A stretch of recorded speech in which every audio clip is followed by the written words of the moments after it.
The second best piece of advice that I can give you as a food truck owner is to always prepare for the worst.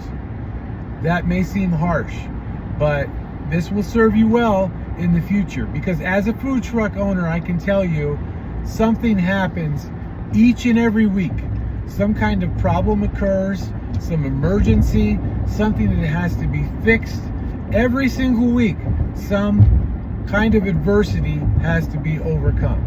What would happen if your generator went out? What would you do?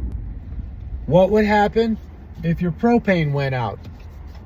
What would happen if you had a flat tire? What would happen if someone on your crew got in an accident and couldn't show up?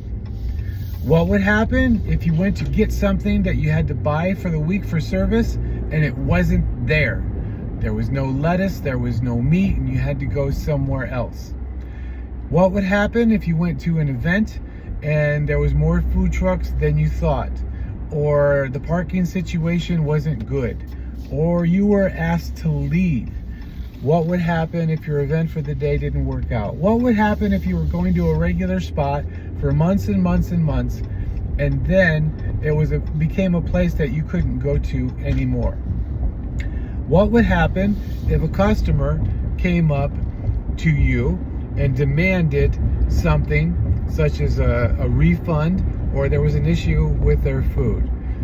What would happen if, God forbid, somebody came to your trailer and tried to rob you?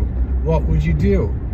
What would happen if there was a storm, or there was too much rain, and you had to leave and pack up early?